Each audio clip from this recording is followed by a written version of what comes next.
there we go. Now it started. All right, so first we're going to be talking about, I'm going to say the nice way of putting this. We're going to talk about escapology, aka the art of escaping when you have been kidnapped. I did Yes. question about Yeah, that. question. Does it have to be just kidnapping, or it could be like escaping in general, Mhm. like escaping a toxic home, or escaping someone that's trying to. In this follow you? specific instant, we're going to be talking about avoiding getting kidnapped and getting out of getting kidnapped. But we can absolutely talk about that at the end of What this. about if you're trying to escape from prison? We will be talking somewhat about how to get out of various restraints, so that will be at least somewhat helpful. All right.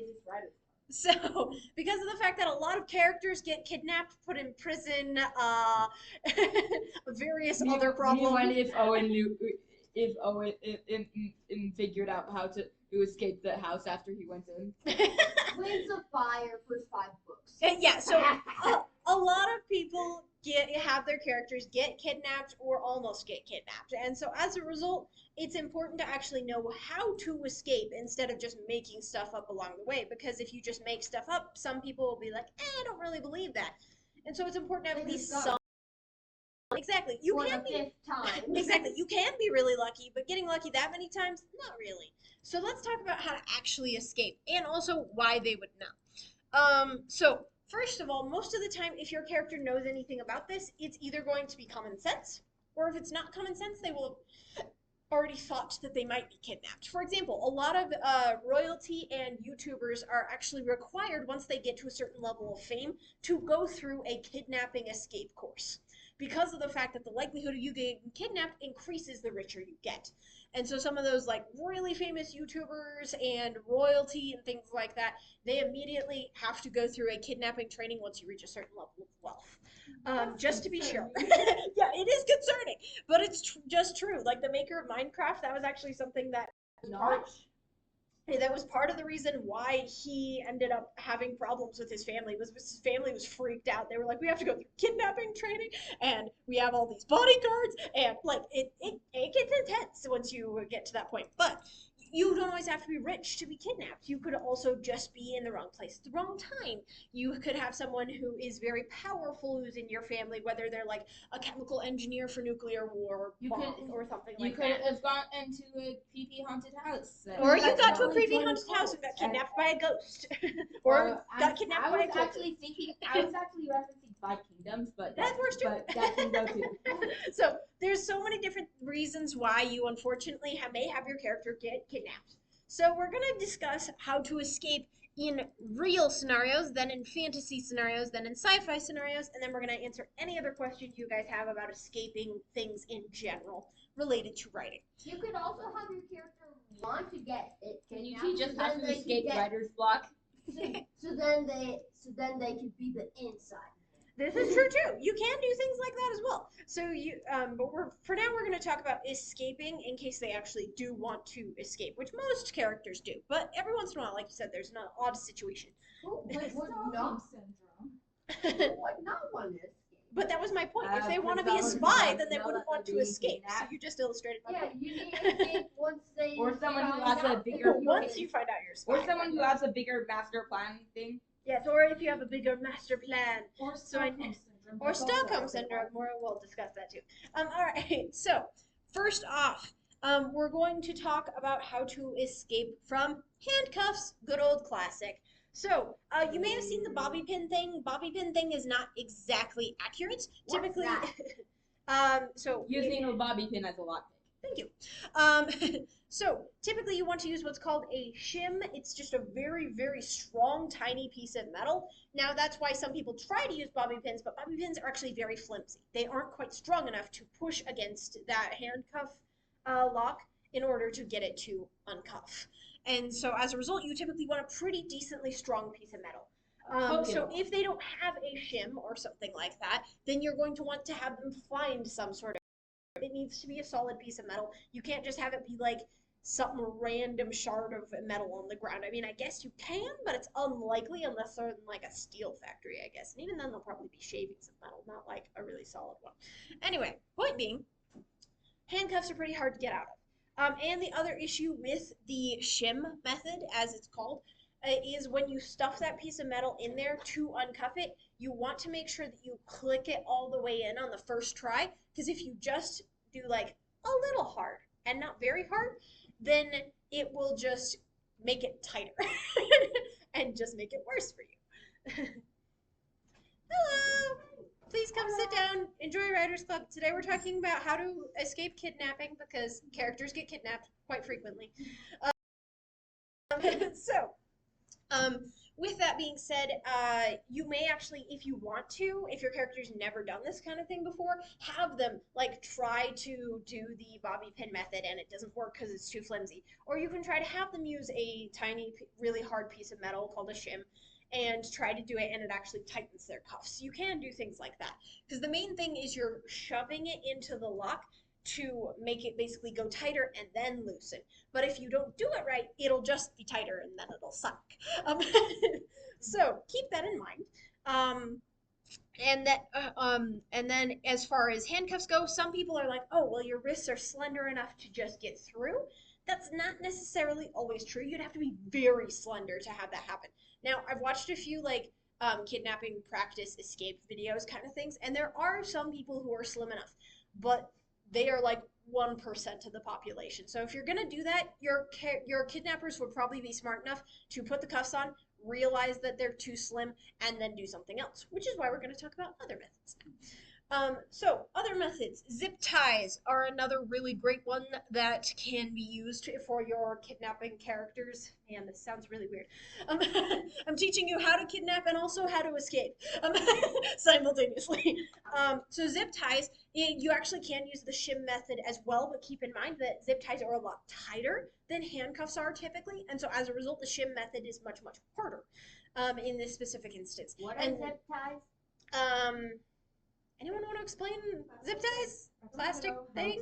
Yeah, basically they're plastic things that work similarly to handcuffs because when you zip them on, you can't get them back off. Is it the plastic things that are kind of like a circle and then they Yes. tighten? Yes, and then they tighten and you have extra because they tighten so much. Yes, that. I'm like, that it's like when someone how to explain. Anyway. The thing that is Exactly. made from sugar. Anyway, Sugar exactly, and then you're like, ah. Anyway, so yeah, after a brief moment of panic, so keep in mind with zip ties, there are, like I said, the shim method, and then there's obviously the as you may have seen in action movies where they rub up against something sharp. That method actually takes a long time. The only with zip ties, it isn't. That's the one. I watched a professional escape video. You have to be careful because you might cut yourself. Exactly, you might cut yourself, and then you might also tighten them on accident. You also, like I said, it takes a long time, takes a lot of energy. If your kidnappers notice that you're rubbing up against something, they might double check and then put you in more or something like that. And that's also so problematic. Exactly, so much worse. And so you got to be careful. There is one method that is super quick, but unfortunately your character would have to be prepared for being kidnapped first. The only method that is super quick is Kevlar strength string. You literally, so if you use Kevlar strength string, Kevlar just basically means incredibly strong. We're going to move on from that.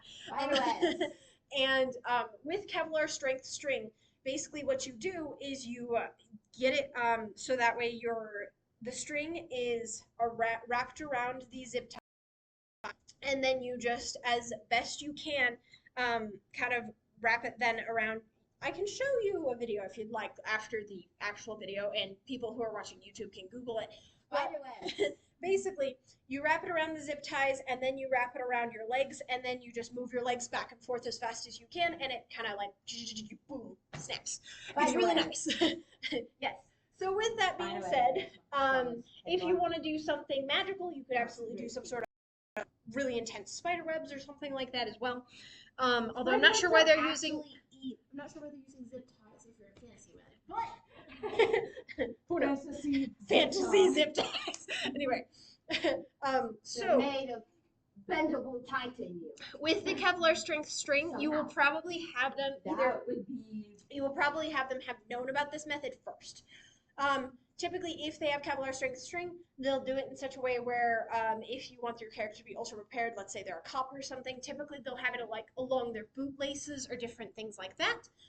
Keep in mind, though, that some kidnappers actually do like to take off people's shoes for that reason, because a lot of people like to hide shims, which we just mentioned can help you get out of other things What and about very just things like that. normal lock Or picks? normal lock picks don't don't typically work as well for handcuffs because of the fact that handcuffs are a pressure-based key system, whereas a lockpick is meant for a very gentle type of lock system. You technically can use it, but I would say that it's not going to work Very as well. well. Because typically you're trying to like get all the tumblers to move, and there's no tumblers in handcuffs. Yes, question. So, so one character, he was prepared because he kind of gets into bad situations a lot. Yeah, So that and will so make you want to be he- prepared. So he Are you talking hit. about Milo Murphy? No, he hid like kind of like he put a sheep on like some sort of knife, and he put it in his underwear. So that and then he put like a different one like somewhere else, because if they find one, they expect that they got all of them. That is typically true. Yeah. And I will say that's typically why people remove people's shoes, because typically you can hide a knife in your shoe, you can hide a shim in your shoe, you can hide Kevlar string in your shoes, and That's so why he did it in his underwear. a lot of times if you want to hide something, you're gonna want to hide it on your pants, on your underwear, on your like collar of What your if shirt. you're trying to escape as a tribute in the Because if they were starting to take off your clothes, That's weird. Your pet team does Could happen. actually Weird. strip you naked. That is true, actually, according to the Hunger Games. So that would be problematic. I don't think you could escape from the Hunger Games very easily for all the they're precautions probably they made. take. Exactly, they're made in to avoid preparation that. for that. But anyway, so then the next thing we're going to talk about is duct tape. Obviously, duct taping your hands together is problematic. So the best thing you can do in this method is try to twist out of it if they're not very well done. If they did like one or even two strands of duct tape, you can typically try to like figure out which direction the duct tape's going and try to unwrap it basically by twisting. However, you can also, if they do like lots of duct tape, which a lot of kidnappers will do because they realize the twisting method's pretty easy, is that's when you need to find something sharp, like even the corner of a desk or something like that, just to get some momentum to try and rip through that. It will take some time though. Once again, rare scenario, can you sweat out of your duct tape strand? Theoretically, you can sweat the adhesive off of your duct tape restraints. But again, That would be very, very, very hard. exactly, it's very, very, very hard. It's not impossible. I've seen people you do turn it. up the thermostat very high. Yes, if you can reach That the is, thermostat. what if you just die of heat exhaustion? Die first. Anyway, yes, question. Is it possible you'd also have to be really hydrated to do that? There's that. Yes. Is it possible with the duct tape Yeah. possibly using your mouth to get out the duct tape? Yes and no. The main reason why you want to find something sharp is because of the fact that it can really hurt your teeth. The amount of strength that it takes to tear. Yeah, but So if you're like true, so. if you're let's put it this Well, way, duct tape is literally made to be strong. if you can find something sharp, do that first. If you are desperate and there's literally nothing sharp, then you can try using your teeth. But then again, the main reason why something sharp is nice is because then you can just like move up behind it and they don't notice as well that you're rubbing up against something sharp. Yeah, but they might think you're crazy if you start trying to eat the duct tape. Exactly, they might think you're crazy if you start trying to eat the duct tape. Because they think that you're a psychopath. We're actually gonna discuss that, funnily enough. So, all right. So, if you can run away or scream when you are being kidnapped, do so.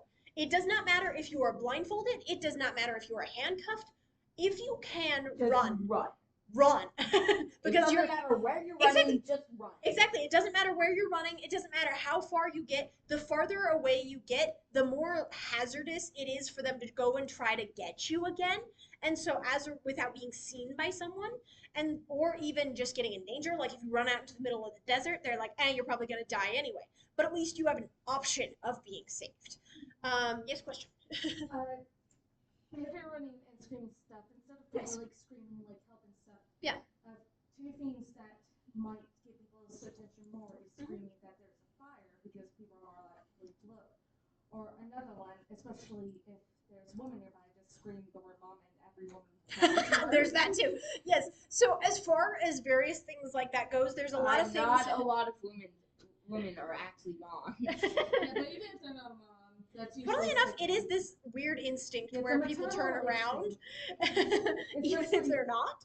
It's weird. It's very strange. I can't explain it, but it is. maternal instinct. Is the Yeah, word that's that the I best can way to explain it. But anyway, point being is that if you can scream to get someone's attention, if you can run, and like I said, it doesn't matter if you're handcuffed and blindfolded, if you can book it, and let's say they're kidnapping a bunch of people, they're much more likely to go with the guaranteed 3 they already have than chase after the rando But that what ran if out. they're your friend? If they are your friends, it's even Which better. Hold on. It's even better that you should run away because of the fact that then you can go say, hey, my friends have been kidnapped and call for help.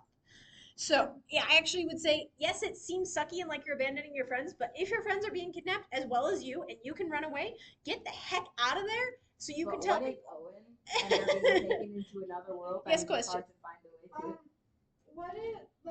What if they're like on the border Mhm. and like the police can't like they have to stay in their jurisdiction so they can't go across the border.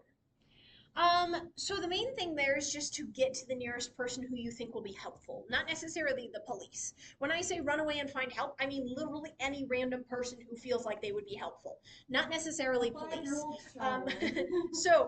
Yeah, like if they seem like they would be a good person who could help you, ask. And yeah, maybe they are secretly working with the kidnappers, but better that than literally continuing to run for no reason. Annoys them so badly that they focus on them so badly. So, now next thing we're going to talk about is interrogation and does annoying your captors actually work? The answer is no, they will kill you. But you won't be kidnapped so anymore. you won't be kidnapped anymore, but you will be dead. I'd rather be kidnapped than just straight up murdered. Yeah, I agree. But as far as that goes, unfortunately, they've actually said statistically, the more annoying you are, the more likely the kidnapper is just to be like, no money's worth this, and just kill you. Unfortunately, so. You know those memes that always are like, I talk about Hamilton so much, my kidnappers would return me. No, they'd literally just shoot you, unfortunately. So, So, don't want any evidence. as far as that goes, in general, don't annoy your kidnappers. It is not a good idea. Like, I know several books make fun of that, but it is a terrible idea. But what if you annoy them like so much that they'll let you go, but not too much that they will kill you? Unfortunately, no, most they don't want to leave evidence. yes, exactly. They don't want to leave evidence, A. And B, most of the time, people, when they get annoyed and are aggressive, they go to boom, not let go. And also, Unfortunately. Especially if they're bad enough. to Exactly. kidnap. Most of the time, if they're a bad enough person to kidnap someone, they're a bad enough person to kill you. and if they let you go, Then you could that's just tell really someone you were dumb, yeah. kidnapped. Yeah, Yeah. unfortunately. and Yeah. also if they kidnap you to their base or whatever, you could just Tell people where their base is and stuff like that. Yeah. So I would say, I know why it's funny. If you want to do a comedy, you can still do it anyway. Just keep in mind that in a real endangering situation, if your character is in a more real situation and you're not writing a comedy, do not have them annoy their captors. And if they do, maybe even have some the classic NPC that's just like, I'm going to be annoying and gets killed.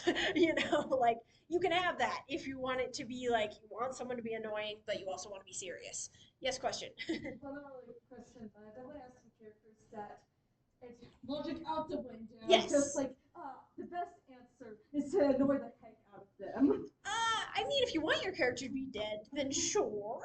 Or if you want it to be comedy, sure. If we are playing and your character does that, Cheyenne will likely is kill your The character. villain just gets so pissed off.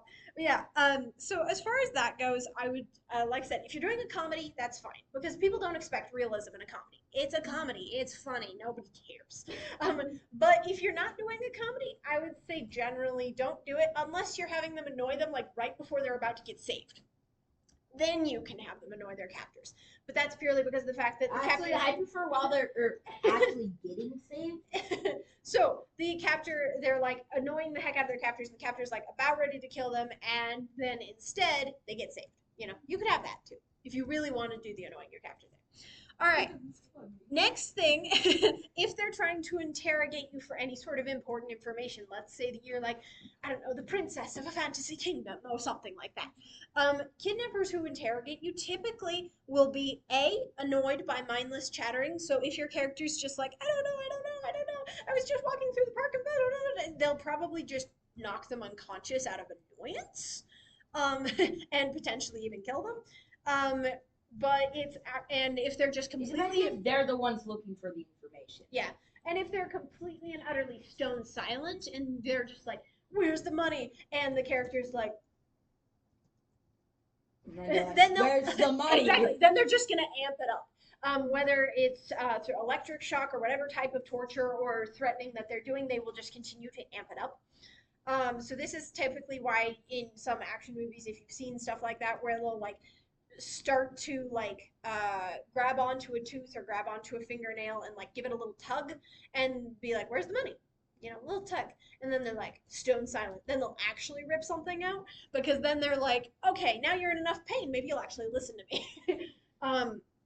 So keep in mind that the best way to avoid getting tortured is to give them something that they actually want. Not necessarily what they actually want, but something they actually want.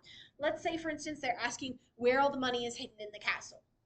Classic princess being kidnapped situation, and they're asking where the money is. Maybe she could say, the guard's name is Romeo. He's always drunk on the job or something like that. And so you didn't say where the money was, but you did say who's in charge of it.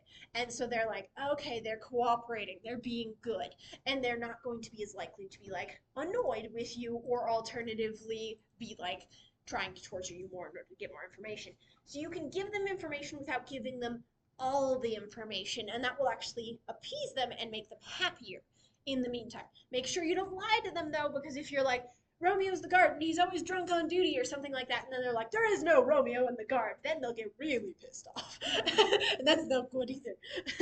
So, moving on to, speaking of princess and classic fantasy situations, fantasy. If you are using magic, keep in mind what magic is holding them and would they even know about magic. If they're a non-magical person being held by magic, they're pretty much screwed. They're not going to be escaping from that anytime soon. However, if they are a very powerful wizard who's being held by magic, they might actually know the way out of that spell or something like that. Or could just cast a spell to get out of that spell. Who knows? Counterspell. Anyway, but and then if they are being drugged by some sort of magical drug, how are they going to avoid being further drugged? What are they going to do to avoid having the potion thrown down their gullet again? Are they going to like just keep it in their cheeks? Will the kidnappers try to force them to swallow? If they try to force them to swallow, are they going to try to gag it back up? Like, what are they trying to do to avoid staying back up under? is harder than it looks. For sure it is. I'm just saying it's still an option.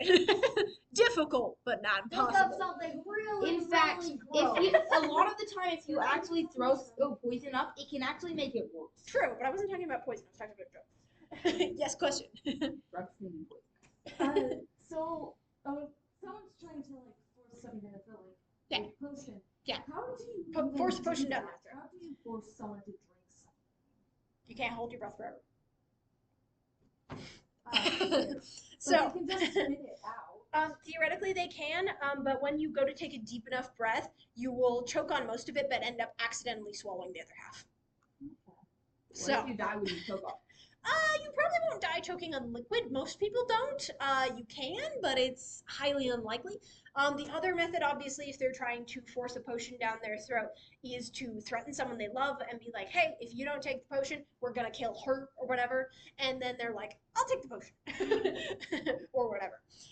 So there's also those options too, is threatening people that they care about. All right, if they aren't magical kidnappers, you need to take into account why can't your character / didn't your character use magic to escape in the first place? Are they incapable of magic right now? Do they not have the ingredients to protect themselves?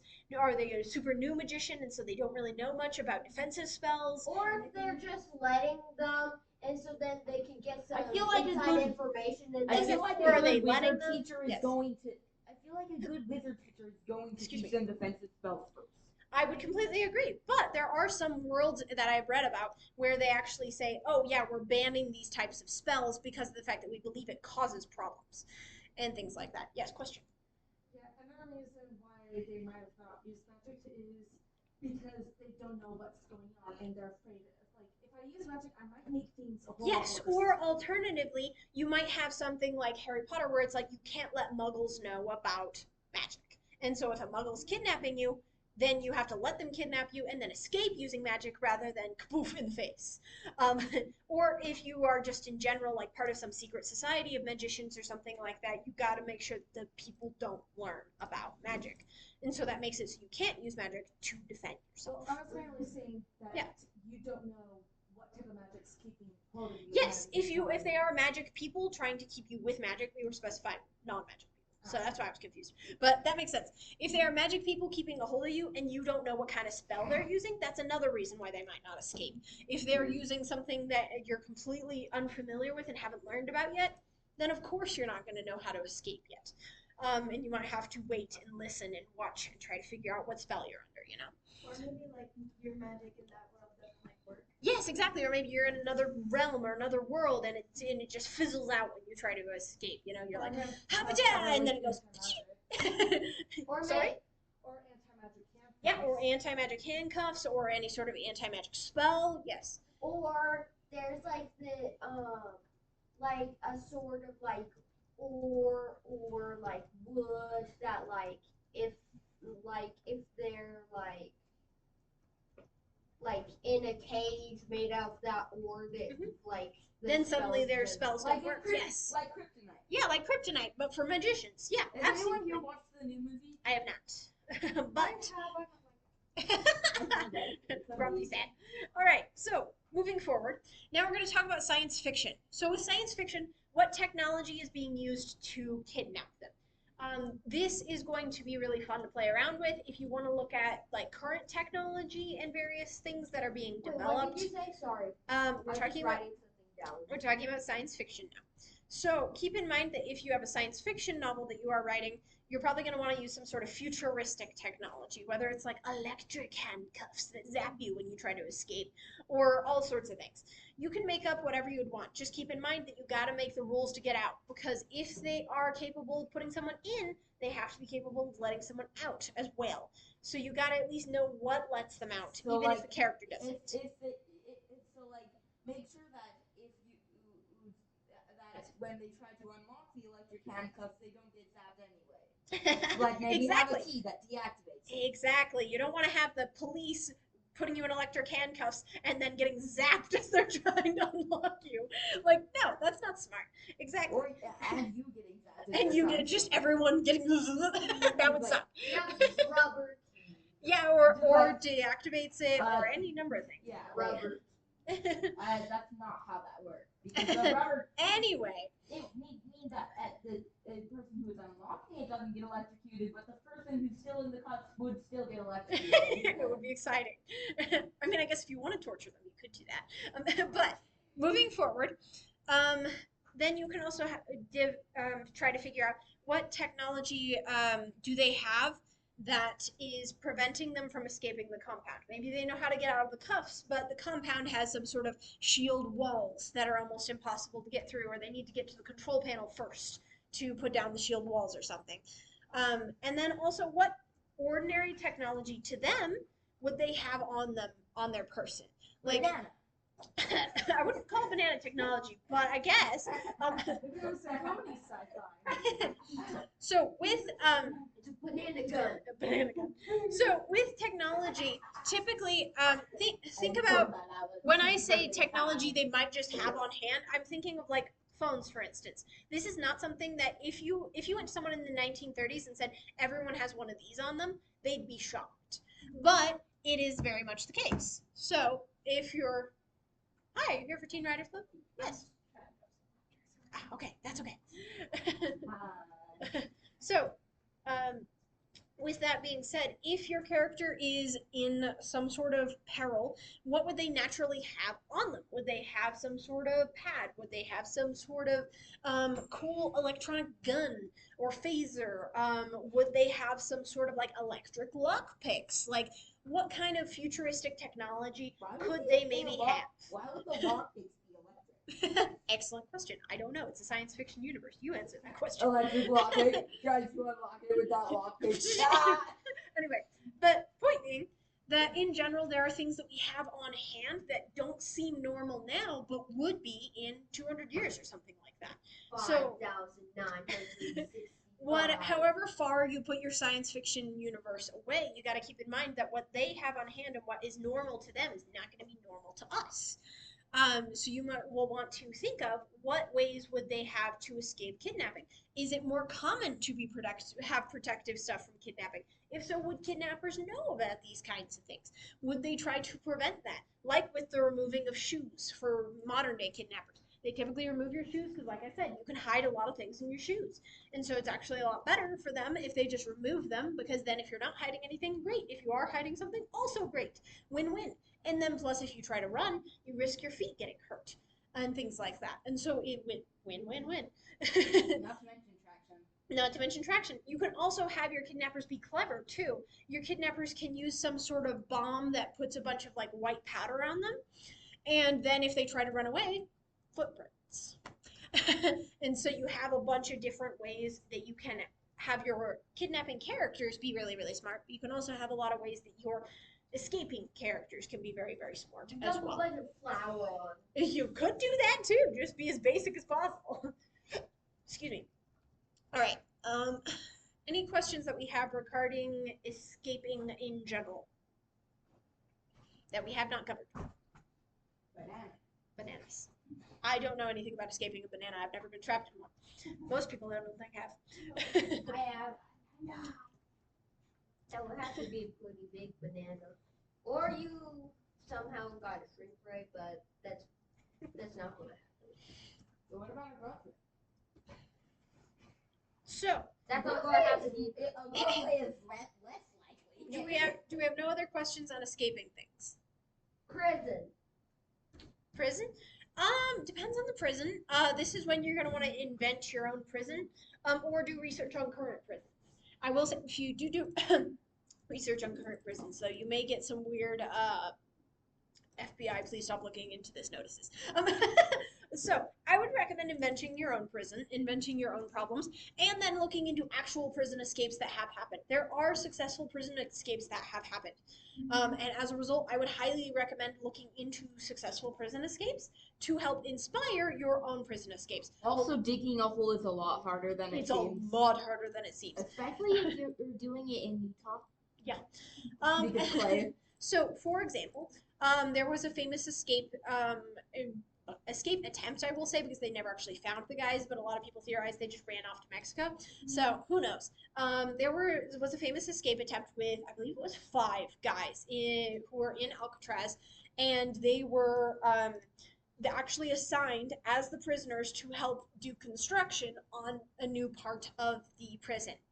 And luckily, it was dusty enough when they were doing construction that they convinced the guards, hey, you'll have less dust if we put a shower curtain around it.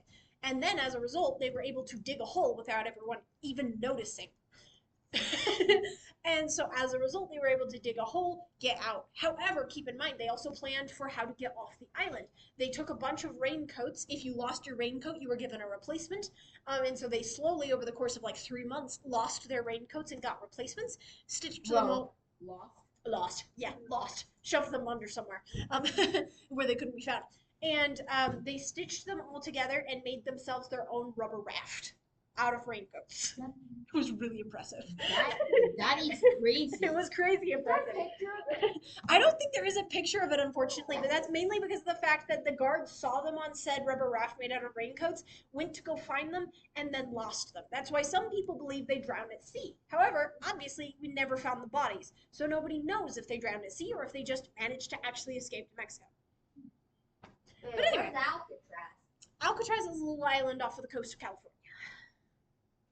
Anyway, so speaking of which, any other questions about escaping in general?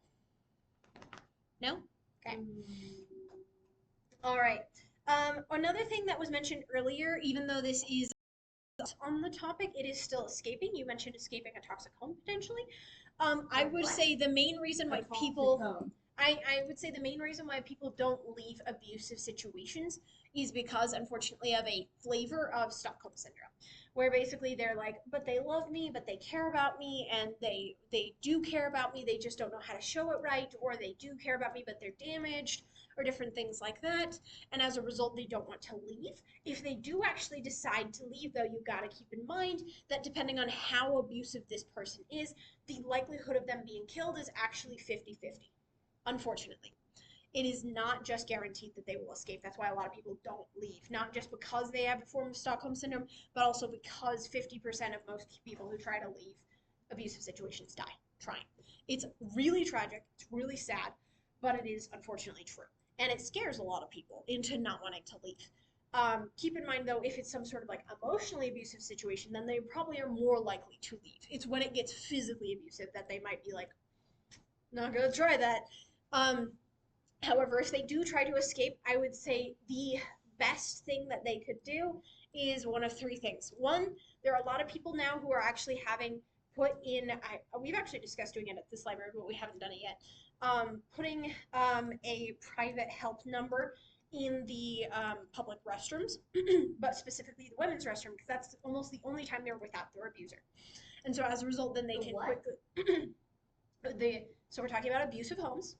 So if a woman or a man is being abused, typically they'll follow the person, but you cannot follow a person of the opposite sex into the restroom. And so as a result, if they are a woman or if they are a man and they go into the restroom and their abuser has to wait outside, so they are more likely to be able to grab them. And women are more likely to be abused. Unfortunately, yes. It is highly common to be that direction, but there are men who have been abused by women before. It's just more common for women than men. Yes, question. If anyone abuses me, I will just abuse them back. That is a very bad idea. Another question. Yes, question. It is a very bad idea. Very limited time, like they just need to get moving, they are essentially on the run. And what would be like the top items to bring with them? Top items to bring with them if they actually do successfully get away. Yeah, like they So- have to run quickly, but they have enough time to pack the essentials. Yeah. So first of all, I would say they need to plan in advance. They need to have somewhere safe to go. If they just run to the nearest park or something like that, they will be found by their abuser.